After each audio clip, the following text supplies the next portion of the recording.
बूढ़ी माँ की सच्चाई।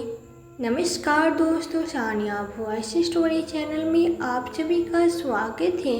तो दोस्तों, आज की कहानी है बूढ़ी माँ की सच्चाई।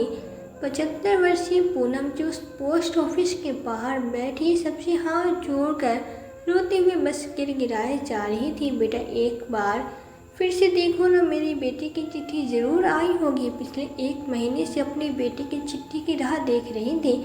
ऐसा हो ही नहीं सकता कि मेरा बेटा मुझे चिट्ठी न भेजे। मुझे अपने बेटे की बहुत याद आती है, लेकिन 1 महीने से उसकी कोई खबर नहीं आई। कहाँ है मेरा लाल? ठीक तो होगा ना? इतना कहकर वो फूट फूट के रोने लगी। पूनम जी की ऐसी दशा देखकर सारे कर्मचारी की आंखें भर आई, लेकिन किसी ने भी उन्हें सच्चाई बताने की हिम्मत नहीं हो रही थी। पूनम जी करीब 1 महीने से लगातार पोस्ट ऑफिस के चक्कर लगा रही थी कि शायद आज उनके बेटे की कोई खबर मिले, कोई तो चिट्ठी आई हो। कि ऐसा नहीं था कि उनकी बेटी ने उन्हें चिट्ठी नहीं भेजी थी, लेकिन पूनम जी की अपने बेटे के लिए तरफ देखकर वो चिट्ठी वहीं के ही कर्मचारी ने छुपा ली थी, क्योंकि अगर उन्हें सच्चाई पता चल जाती तो उनका कलेजा फटकर बाहर आ जाता। इसलिए वो सारे कर्मचारी हर बार झूठ बोलते थे। पूनम जी का बेटा भी नए अपनी माँ के सपनों को पूरा करने के लिए बाहर नौकरी करने गया हुआ था। अपनी माँ को दर दर की ठोकरें खाते हुए उसने बहुत करीब से देखा था। इसलिए जब वो बड़ा हुआ तो हमेशा माँ के आंसू पोंछते हुए कहता, माँ अब समझो दुख के दिन बीत गए, अब मैं अपनी माँ को रानी बनाकर रखूँगा। बेटे के मुँह से इतना सुनकर पूनम जी की खुशी से चहक जाती थी। और फिर वो दिन आता जब वो माँ को छोड़कर विदेश चला जाता है और पूनम जी अपने भतीजे और उसकी पत्नी के साथ एक घर में रहती है और बेटे की राह में रात भर तारे गिनती रहती है। पर शायद नियति को कुछ और ही मंजूर था, लेकिन धीरे धीरे वो अब उन लोगों पर बोझ बनती जा रही थी। एक दिन वो बोला, चाची आपको क्या लगा? ऋषि आपको महीने का खर्चा नहीं भेजेगा, फिर भी हम आपको अपने साथ रखेंगे। अरे हमने क्या यहाँ वृद्ध आश्रम खोल रखा है? वो तो बिना महीने का खर्चा भेज देता था और आप घर का काम कर लेती थी तो हमें इतनी दिक्कत नहीं होती थी। अब वो बहुत कम पैसा भेजने लगा है।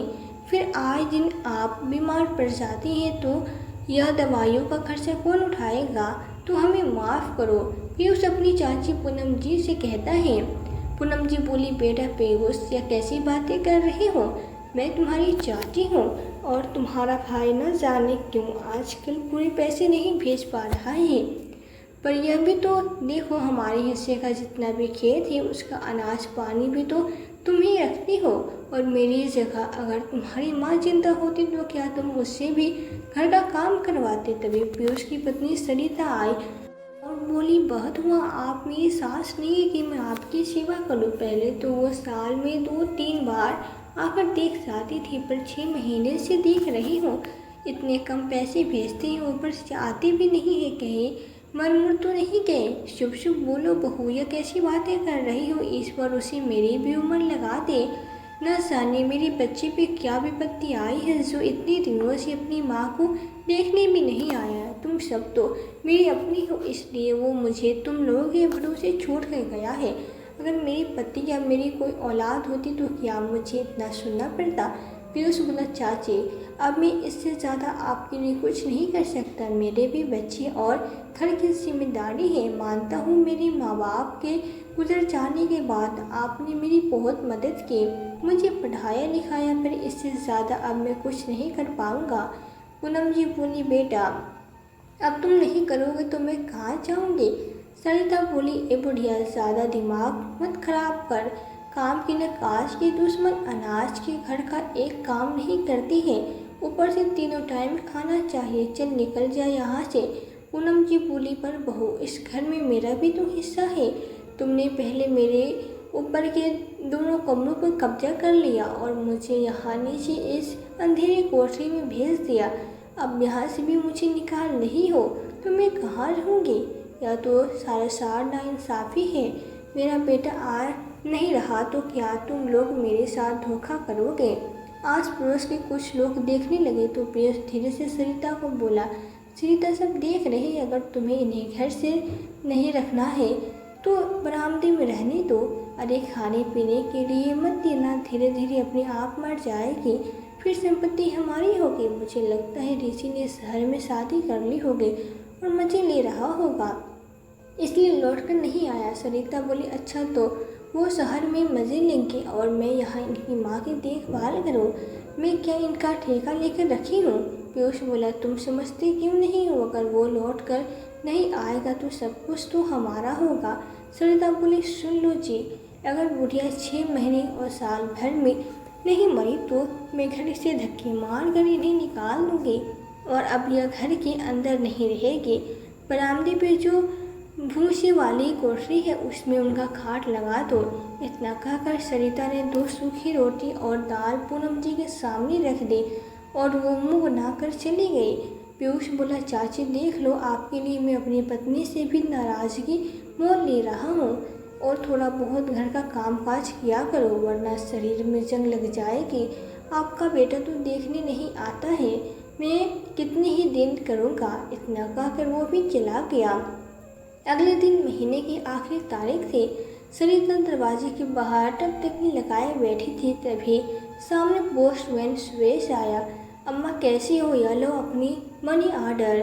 पूनम जी अपनी आंखों पे चढ़े चश्मे को उतार कर आंचल से साफ करके पहने, उसकी आंखों में चमक थी। बेटा बड़े दिन बाद तुम आए, सब कुछ ठीक तो है ना। सुरेश बोला, अम्मा मैं तो भला चंगा हूँ, अब आपका बेटा पैसे भेजेगा तभी तो हम देने आएंगे, और वैसे भी गांव गया था तो हो सकता है इस बीच में आपकी बेटी ने पैसे नहीं भेजे होंगे, इसलिए दूसरा डाकिया नहीं आया।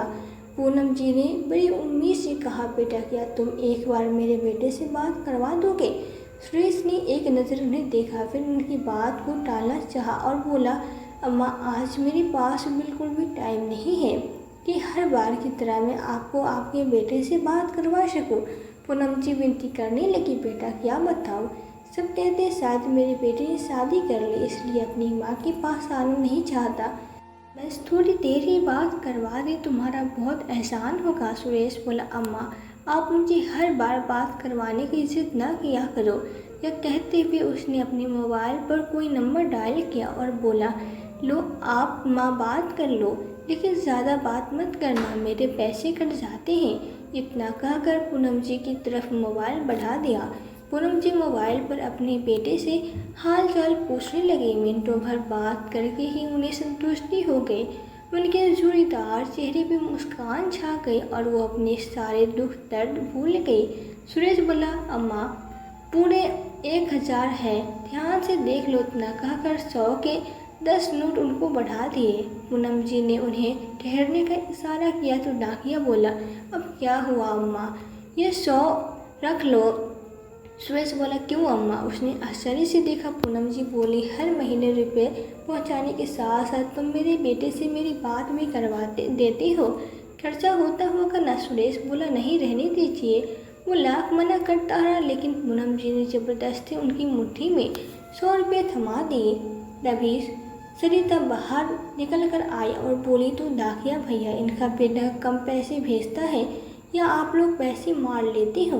1000 में आज के ज़माने में होता क्या है, और आप चाची के पैसे पहुंचाना तो इनका काम है, तो आप इसे बख्शिश क्यों दे रही है। लाओ 100 रुपये वापस दो। सुरेश ने चुपचाप 100 रुपये सरिता को वापस कर दिया। न जाने इनका बेटा कहाँ मौज कर रहा होगा और हमारे सर पे यह बोझ की गठरी छोड़ गया।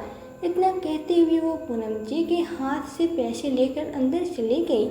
सुरेश को पूनम जी की स्थिति को देखकर बहुत दुख हुआ। उसने कहा, माँ आप यहाँ रहती हैं क्यों है, कहीं और क्यों नहीं चले जाते। वो बोली, बेटा अपनों ने मेरे दर्द को कभी नहीं समझा, पर तुम गैर होकर भी मेरे दर्द को समझ पा रहे हो। मैं यहाँ से कैसे जा सकती हूँ।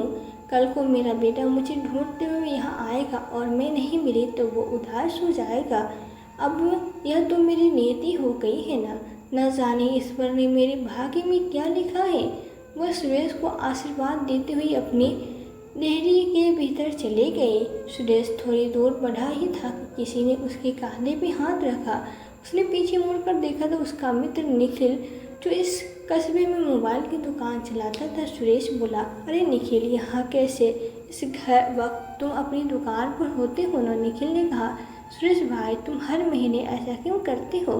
सुरेश घबराते हुए बोला, मैंने क्या किया? निखिल बोला, हर महीने तुम इस बूढ़ी अम्मा को अपनी जेब से रुपये देते हो और मुझे फ़ोन पर इनका बेटा बनाकर उनसे बात करने के लिए मुझे पैसे देते हो। पर ऐसा क्यों? आखिर ये तुम्हारी लगती क्या है? निखिल का सवाल सुनकर सुरेश सक पका गया, मानो अचानक उनका कोई छोर पकड़ा गया हो। लेकिन अगले ही पल उसने सफाई दे, भाई निखिल, ये रुपये इन्हें नहीं बल्कि समझ लो अपनी माँ को देता हो। निखिल बोला, मैं समझा नहीं। सुरेश बोला, इनका बेटा कमाने के लिए गुजरात गया था।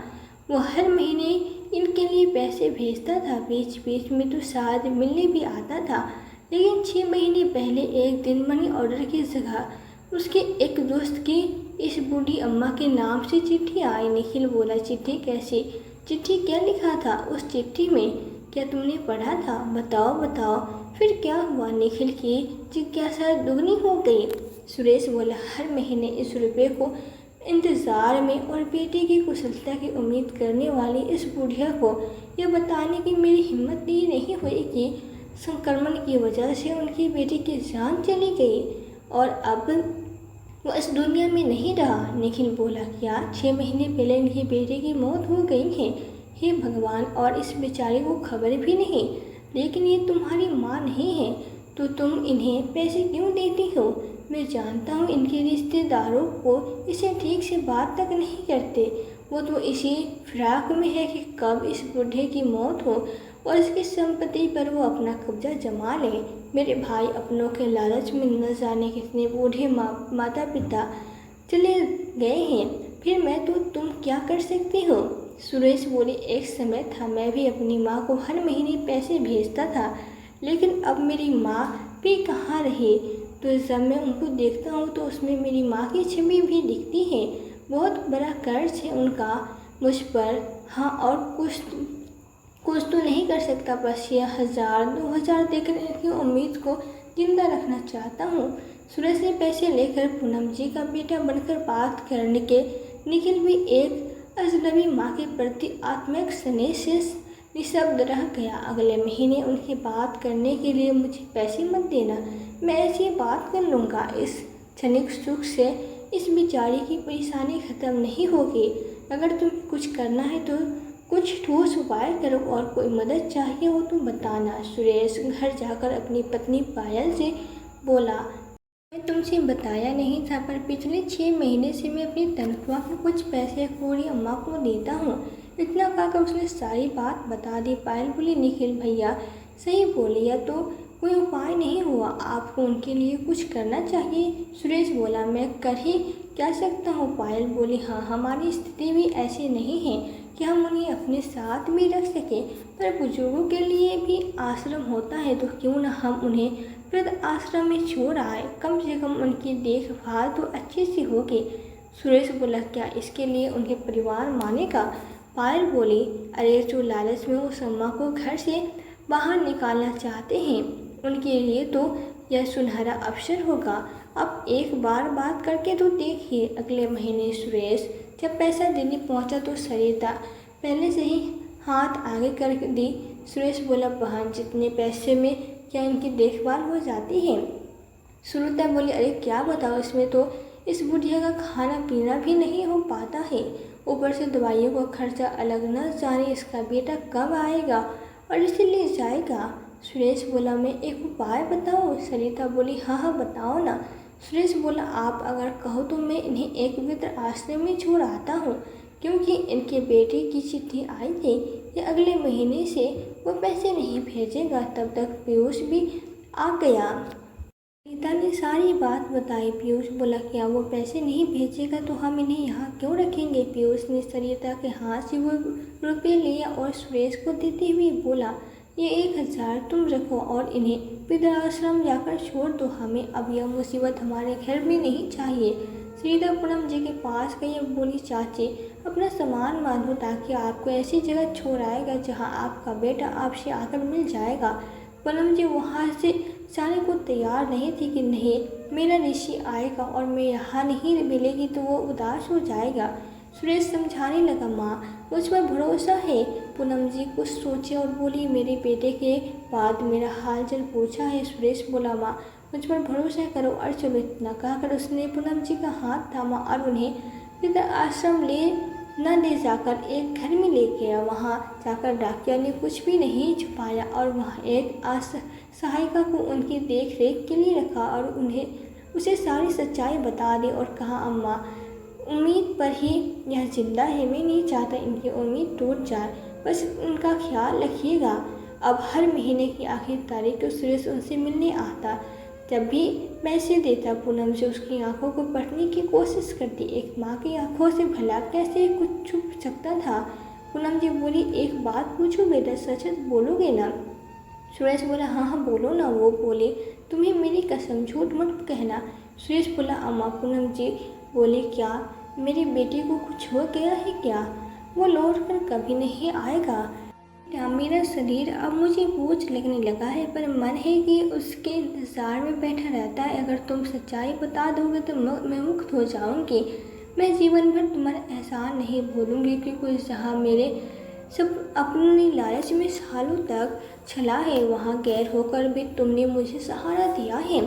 बस यह आखिरी बार है, मुझे बस सच्चाई बता दो। सुरेश की आंखों में आंसू आ गए। उसने पूनम जी का हाथ पकड़ा और बोला, अम्मा मुझे माफ़ कर दो, मैं कहीं ना कहीं लोभी हो गया था। पिछले साल मेरी माँ दुनिया से चली गई, मैं उसके लिए ज़्यादा कुछ नहीं कर पाया, पर जब आपको आपके बेटे के इंतजार में देखा तो मुझे आप में मेरी अम्मा दिखती थी। मैं आपको खोना नहीं चाहता था, इसीलिए आपसे इतने दिनों से झूठ कहता आया। पूनम जी सब समझ गई, उनकी आंखों से झरझर आंसू बहने लगे। सुरेश बोला, मुझे माफ़ कर दो अम्मा। इतना कहकर वो फिर फूट फूट के रोने लगा। बोली, कोई बात नहीं बेटा, तुम उसके दोषी नहीं हो, तुम्हें तो मेरा भला ही चाहा, पर दुख तो इस बात का है कि मेरे अपनों ने मुझे इतनी तकलीफ दी कि मुझे दर्द का एहसास ही नहीं होता। इस बार मेरे बच्चे की आत्मा को शांति दे, बस मैं चाहती हूँ मेरे मरने के बाद मेरी जैसी किसी माँ को इतनी तकलीफ न हो। सुरेश बोला, अम्मा अब मैं आपको कोई तकलीफ नहीं होने दूंगा। पूनम जी बोली, बेटा तूने मेरे लिए बहुत किया है, अब तो मुझे सच में वृद्धाश्रम छोड़ आओ। सुरेश बोला, बस बेटे के होते हुए आप वृद्धाश्रम में ही जाएंगे और फिर मुझे भी तो आपका कर्ज उतारने का मौका दो। बहुत एहसान किया है आप लोगों ने बचपन में मुझ पर। पूनम जी ने चौंकते हुए पूछा, कौन सा बेटा? तो मैंने क्या एहसान किया है तुम पर? सुरेश बोला, अम्मा याद है आपको वो छोटा बच्चा जिसकी आपने और बाबूजी ने जान बचाई थी? एक दिन सुरेश स्कूल से आ रहा था, तभी वो सड़क पार करने के लिए खड़ा हो गया था। बार बार सड़क पार करने की कोशिश कर रहा था, लेकिन वो सड़क पर नहीं पार हो रहा था। वो डर रहा था कि कहीं उसे कोई गाड़ी टक्कर ना मार दे। तभी वहाँ खड़े एक बुजुर्ग दादाजी की निगाहें पर पड़े और वो उसके पास गए और प्यार से बोले, बेटा डरो नहीं, मैं बच्चा पकड़ने वाला व्यक्ति नहीं हूँ, मेरे हाथ पकड़ो और चलो, मैं सड़क के उस पार छोड़ देता हूँ। शेष पहले तो डर गया, फिर बार बार बुजुर्ग दादाजी के कहने पे मान गया और उसका हाथ पकड़ कर सड़क पार किया। वो बुजुर्ग प्यार से उसके सर पे हाथ रखकर उसे खूब प्यार किया और आशीर्वाद भी दिए। सुरेश के लिए ऐसा प्यार जीवन में पहली बार मिला था। वह बड़ा खुश होता है और कहता है कि दादाजी आपको खूब धन्यवाद, आपने मुझे सड़क पार करवाया और खूब प्यार दिया, इसके लिए धन्यवाद। अब मैं घर जाता हूँ, मम्मी मेरा राह देखती होगी, कल फिर मिलूँगा, बाय बाय। दादाजी नन्हे सुरेश की बात सुनकर किशोर जी की आंखें भर आई थी। वह बहुत देर तक उसे निहारते रहे।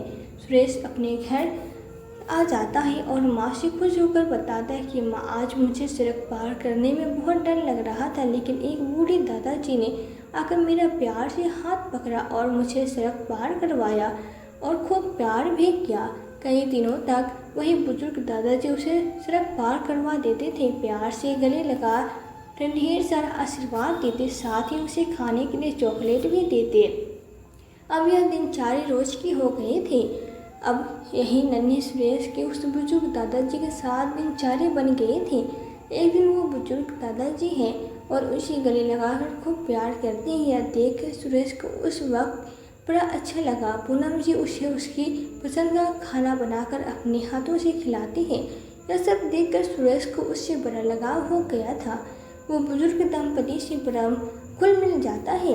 सुरेश घर आकर अपनी माँ को यह बताता है कि माँ, मैं आज उन बुजुर्ग दादाजी के घर गया था। वो लोग बड़े अच्छे हैं, मुझसे बहुत प्यार करते हैं, मैं भी उन्हें बहुत प्यार करता हूँ। माँ चलो ना उनसे आपको मिलवाता हूँ। माँ को अपने बेटे की बात सुनकर उन बुजुर्ग से मिलने की उत्सुकता आ जाती है। अगर उन्हें भी जानना था कि कैसे लोग हैं, उन्होंने सुरेश से कहा कि चलो कल मैं चलूँगी मिलने। बच्चा खुशी से उछलने लगाता है। जैसे सुबह हुई तैयार होकर वो अपने माता पिता को लेकर बुजुर्ग किशोर जी के घर पहुंच जाते हैं और अपने माता जी का परिचय उनसे करवाते हैं। सुरेश की माँ उनसे मिलकर बहुत खुश होती है। नीतू पूनम जी से उनके बच्चों के बारे में पूछती तब पूनम जी की आंखों में लेकर आंसू उदास हो जाती है और रोते हुए बताती है कि वो निसंतान दंपति है, उनकी अपनी कोई संतान नहीं है। उनके कान तरस गए हैं माँ शब्द सुनने को। पूनम जी ने नीतू से बताती है कि उनका आंचल एक नन्ही जान को छिपाने के लिए वंचित है। रोते हुए आगे कहती है कि मैं बच्चों के लिए किस किस अस्पताल नहीं गई, कहाँ कहाँ माथा नहीं टेका, कहाँ कहाँ मिन्नतें नहीं मांगी, सभी देवी देवताओं तक पूजा की, पर फिर भी भगवान प्रसन्न नहीं हुए। न जाने मेरी पूजा में क्या कमी रह गई कि मेरी झोली नहीं भरी। अभी तक तब से मेरा भगवान से भरोसा ही उठ गया है। कोई देवी देवता नहीं होते, सब पाखंड है, छलावा है। तब से हमने पूजा पाठ सब बंद कर दिया। नीतू जी पूनम जी की दर्द सुनकर उसके आंसू पोंछती और कहती है, अरे आप रोइए नहीं, सुरेश भी आपके बच्चे जैसे, वह आपसे रोज मिलने आएगा।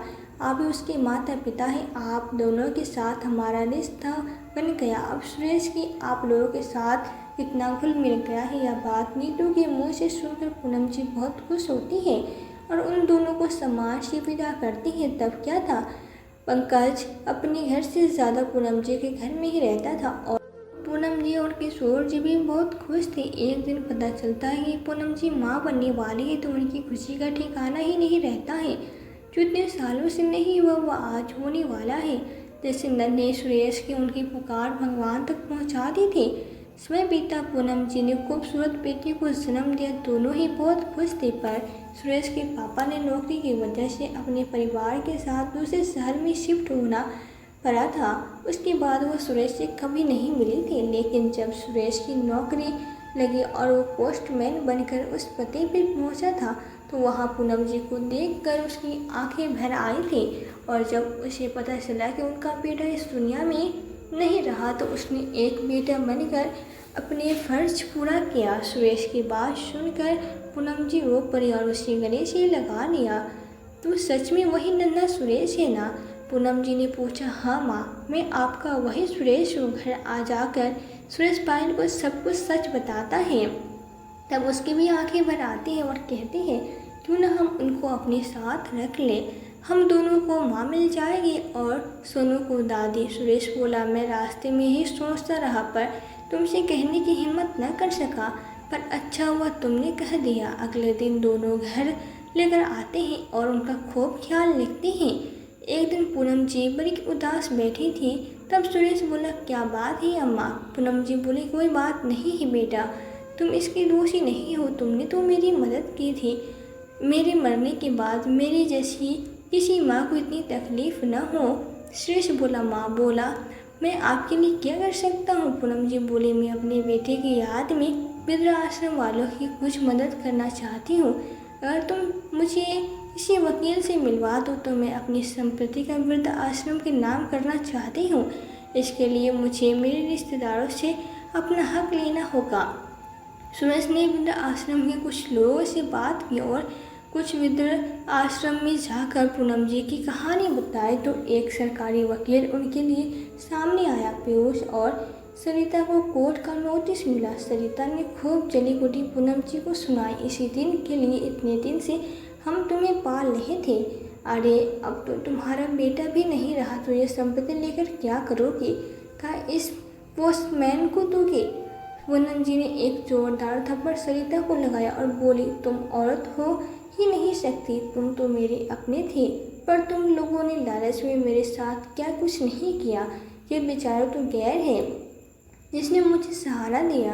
अगर यह लेना चाहे तो मैं सारी संपत्ति इसे दे दूँ, पर देखो यह कितना खुददार है। आज तक इसने मुझे बस दिया है, कभी लिया नहीं। और यह संपत्ति मेरे बेटे के हिस्से की है तो उसी के नाम से जानी जाएगी। इसमें तुम लोग का कोई हक नहीं है। पूरे गांव में सरिता जी और पीयूष की थू-थू होने लगती है। रिश्तेदारों ने उसके साथ हर रिश्ता तोड़ लिया और पूनम जी को न्याय मिला। उन्होंने आधे पैसों में वृद्ध आश्रम के ऊपर 4 कमरा बनवाए जिसे ऋषि के नाम दिया और आधे पैसे सुरेश पायल को दे दिए। उस दिन पूनम जी के चेहरे पे एक संतोष सा भाव था। पूनम जी ने अपनी कार के बूंदे खोलकर पायल के हाथों में दे दिए और बोली, बड़ा शौक था अपनी बेटी की शादी करूँगी, बहू लाऊंगी, पर कोई बात नहीं, तुम भी तो मेरी बहू जैसी हो। इस माँ की आखिरी निशानी समझकर रख लेना। और दोनों को कसम देकर कहा कि अब तुम लोग मुझे यहीं रहने दो। मैं अपनी बेटी की याद में यहीं रहना चाहती हूँ और तुम लोग यहाँ मत आना, वरना मुझसे बिछड़ने का गम बर्दाश्त नहीं कर पाएगी। इतना कहकर पूनम जी उठकर वहाँ से चली गई, लेकिन सुरेश पायल नहीं माने। वो रोज़ उनके लिए खाना लेकर आते और उनके साथ घंटों वक्त बिताते। करीब 6 महीने बाद आश्रम में सुरेश को फ़ोन आया कि कल रात पूनम जी ने अंतिम सांस ले ली। उस दिन सुरेश बहुत रोया और पत्नी से बोला, माँ के जाने के बाद इसे माँ का प्यार मिल रहा था और यह भी चली गई। पायल बोली, यह भी तो देखिए कि उनकी तपस्या अब खत्म हुई। बेचारी ने बहुत कष्ट सहा था, गैरों ने उन्हें कितना छला था, पर आपसे उन्हें अपनापन मिला तो आप उन्हें जाने दीजिए और अपना आखिरी कर्तव्य निभाइए। सुरेश आगे बढ़कर पूनम जी का सारा क्रियाकर्म किया और नम आंखों से उन्हें श्रद्धांजलि दी तो समाज के लिए एक संदेश बना। दोस्तों, इस कहानी के बारे में आपकी क्या राय है, कमेंट करके ज़रूर बताएं और कहानी पसंद आए तो वीडियो को लाइक और सानिया वॉइस स्टोरी चैनल को सब्सक्राइब करना ना भूलें। मिलते हैं आपसे एक नई वीडियो में एक नई कहानी के साथ। कहानी में अंत तक बने रहने के लिए आपका दिल से बहुत बहुत धन्यवाद।